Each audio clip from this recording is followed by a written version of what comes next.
खुलुमबाय बियो बड'लेण्ड इंखं टेलिभिजन दिनैनि रादाबखौ फरायदों आं दैजि ब्रह्मआ दिनैनि गाहाय रादाबाव दङ भुटान आरो म्यानमाराव जोबजानाय एनडिपिफोरनि सोद्रोमाफोरखौ उदां खालामनायनि हाबाफारिया जागायबाय खाम्फा बरगयारिनि अजद बिटिसिनि गोहोफोरा गोमालांनायनि लामायावसै बिटिसि जिल्लाया बेंगिरिफोरनो गोहो होनायनि सायाव नायबिजिरनो पृथ्वीराज नारायण देब मेसनि दाबि 1 आगस्टनिफ्राय 15 आगस्टनि गेजेराव मेट्रिक आरो एचएस जोबथा आनजाद 5 सेप्तेम्बराव फोसावगोन रिजाल्ट क'क्राझाराव ड्राग्सजों लोगोसे 7 हमजादों आसाम सोरखारा दिहिं पाटकाइखौ नेशनेल पार्क महरै फोसावबाय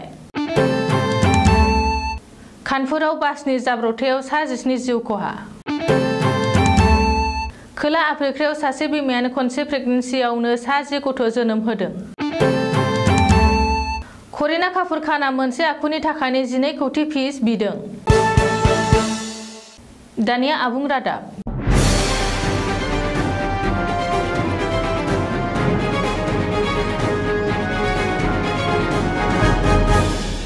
थांनाय 2020 मायथाइनि 27 जानुवारि खालि जालांनाय बिटिआर गोरोबथानि गासैबो दफाफोरखौ मावफुंनो आखायाव लादों गिबि मन्थ्रि हेमन्त बिश्व शर्माया बे बिथांखिनि बायदियै नुसुं हादर भुटान आरो म्यानमार जोबथेसालियाव जोबना दोनजानाय 19 एनडिपिफोरनि सोद्रोमाफोरखौ उदां खालामनाय आरो एनडिपिफोरनि गायसनगिरि आफादगिरि रन्जन दैमारिजों लोगोसे आसामनि गुबुन गुबुन जोबथेसालियाव जोबजानाय आफादगिरि दैदेनगिरि सोद्रोमाफोरखौ उदां खालामनायनि हाबाफारिखौ जागायबाय होननानै मिथिनो मोन्दों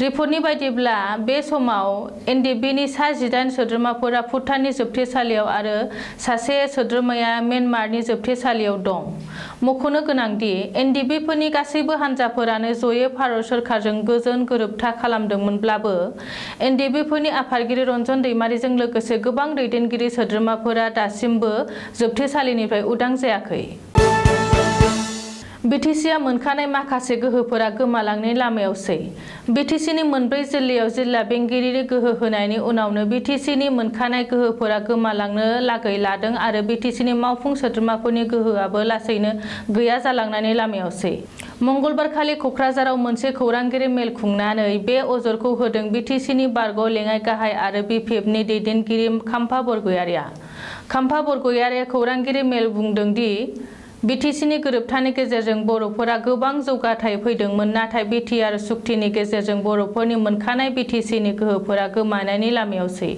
मानोना 6 सिडुलजों जाफुंजानाय बिटिसि गोहोखौ बिटिसिनि मोनब्रै जिल्लानि जिल्ला बेंगिरिफोरासो सामलायसिगोन आरो नोजोर होसिगोन बबेखानि बिटिआर गोरोबथानि गेजेरजों बिटिसिनि ट्राइबेलनि हा बाहागोफोरखौ दानख'नायनि कमिसन दानाय बायदिफोरा मोनसेनि उनाव मोनसे बिटिसि गोहोखौ फिसासिन खालामनायनि इसारा होनायबो खाम्फा बरगयारिया बुंदों मख'नो गोनांदि आथिखालनि इउपिपिएल बिजेपि आरो जिएसपिनि जाथायगिरि बिटिसिनि सोरखारा आयेन बेरेखायै दाफुंनाय आरो बे आयेन बेरेखा सोरखारनि हेंथायै बिपिएफ दोलोआ गुवाहाटी गोजौ बिजिरसालियाव चेलेन्ज खालामदों बिनिखायनो बिपिएफनि सासेबो एमसिएलएफोरा बिटिसिनि एसेम्बलि जथुमाव बाहागो लायाखै होनना खाम्फा बरगया रोखायै फोरमायथिनायजों लोगोसे उननि समाव बिटिसिनि एसेम्बलि जथुमाव बिपिएफनि एमसिएलएफोराबो बाहागो लागोन होननानै फोरमायदों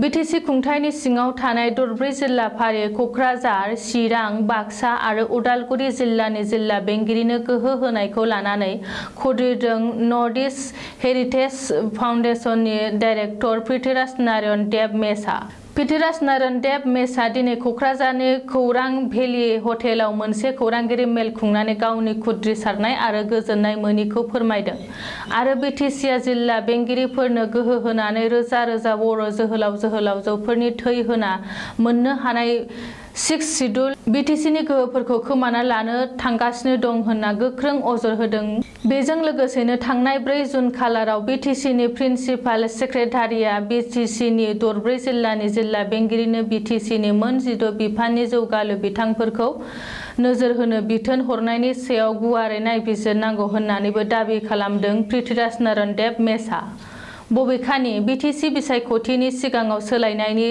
स्ल'गानजों बिटिसि दखल खालामनो हानाय प्रमद बर'आ बिटिसिनि गोजौ थाखोनि बिबानगिरि आरो मावख'गिरिफोरनि सायाव फोथायना जिल्ला बेंगिरिफोरनो बिबान गथायनाया जोबोद दुखुनांथाव होननानैबो पृथ्वीराज नारायण देब मेसआ खौरांगिरिनि मेलाव बुंदों। दिसपुरनि जनता भवनाव आसामनि सोलोंथाइ मन्थ्रि डक्टर रुनुस पेगुनि मासि दैदेननायाव मंगलबारखालि मोनसे जथाय मेल जानानै थाङो। मेलाव Assam higher secondary education council आरो सेबानि चेयारमेनजों लोगोसे सोलोंथाइ बिफान आरो सावस्रि बिफाननि गोजौ थाखोनि मावख'गिरिफोरा बाहागो लादोंमोन। आसाम साहित्य सभा बर' थुनलाइ आफाद एबसु आरो आसुनि दैदेनगिरिमोनहाबो बाहागो लादोंमोन। कर'नानि बे गाज्रि थासारिनि गेजेरावब्लाबो माबोरै 2021 नि मेट्रिक आरो हायार सेकेन्डारिनि आनजादखौ खुंफुंनो हागोन बेनि सायाव सावरायनाय जादोंमोन। सावरायलायनायनि गेजेरजों माखासे थांखिफोरखौ आजावनानै लानाय जादों।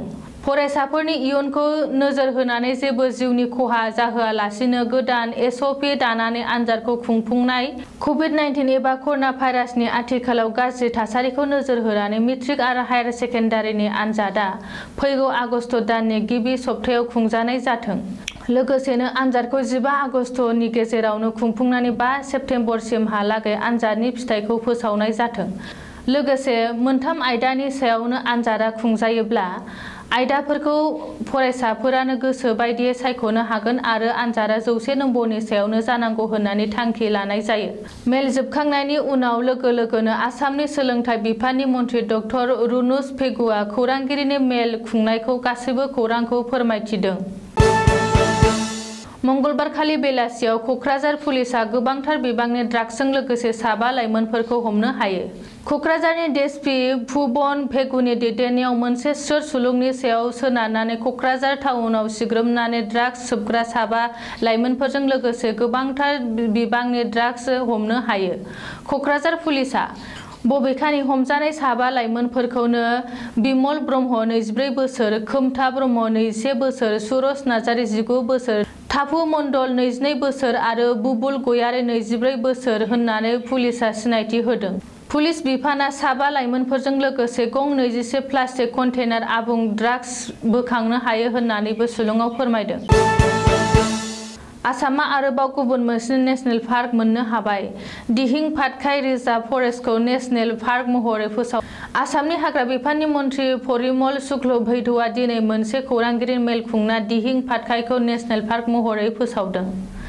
बेजों लोगोसे आसाम नेशनेल पार्कनि अनजिमाया मोन 7 सिम बांबाय। मख'नो गोनांदि थांनाय 5 जुन बुहुमनां आबहावा सानखालिसो आसाम सोरखारा बड'लेण्ड हालामनि सिङाव थानाय रिफु हाग्रा ओनसोलखौ रामना नेशनेल पार्क महरै फोसावदोंमोन। आसाम सोरखारा रायमनाखौ नेशनेल पार्क महरै फोसावनायनि उनाव दिनै दिहिं पाटकाईखौ नेशनेल पार्क फोसावदों। मख'नो गोनांदि रायजो बेंगिरिया थांनाय बोसोरनि दिसेम्बर दानावनो दिहिं पाटकाईखौ नेशनेल पार्क महरै गनायथि होनायनि उनाव दिनै अफिसियेलि फोसावनाय जाबाय। कानपुरनि सचेन्डी ओनसोलाव बासनि जाब्रबथायाव 17 सुबुंनि जिउ खहा जादों। रिपर्टनि फोरमायनाय बायदिब्ला बे जाथाया मैया मोनाबिलि समाव जायो। इउपिनि मोनसे राजा लामायाव जोबोर गोख्रैयै फैनाय गंसे एसि बासआ जेसिपि बर्डारजों सौग्रावनानै बे गिथावना जाथाया जादों होनना मिथिनाय जादों। सौग्रावनायनि उनाव बासआ दालांनि सिङाव गोग्लैलाङो आरो बासनि 17 दावबायारिफोरनि जिउ खहा। 24 सो जोखोम आरो बेनिनो 6 बास दावबायारिखौ गोब्राब जोखोम जादों होनना बुंनाय जादों। दायो बिसोरखौ देहा फाहामसालियाव फाहामथाय होनाय जादों। रिपर्टनि फोरमायनाय बायदिब्ला बासआव खमैबो 50 सो दावबायारिफोर दंमोन। मिथिनानै मोननाय बायदिब्ला बास ड्राइभारआ जाथायथिलिनिफ्राय दायो खारखोमानानै दं। बे जाब्रबथायखौ मोननानै सीएम योगीआ दुखु मोननाय फोरमायदों। लोगोसे पीएम नरेन्द्र मोदीआबो दुखु मोननाय फोरमायदों। लोगोसेनो थैनाय नखरनो 2 लाख रां होगोननि बाथ्रा बुंदों। खोला आफ्रिकानि गाउटें होननाय जायगानिफ्राय मोनसे सोमोनांथाव खौरां फैदों। रिपर्टनि फोरमायनाय बायदिब्ला थांनाय समबाराव बे सोमोनांथाव जाथाया प्रेटरिया हस्पिटालाव जादों।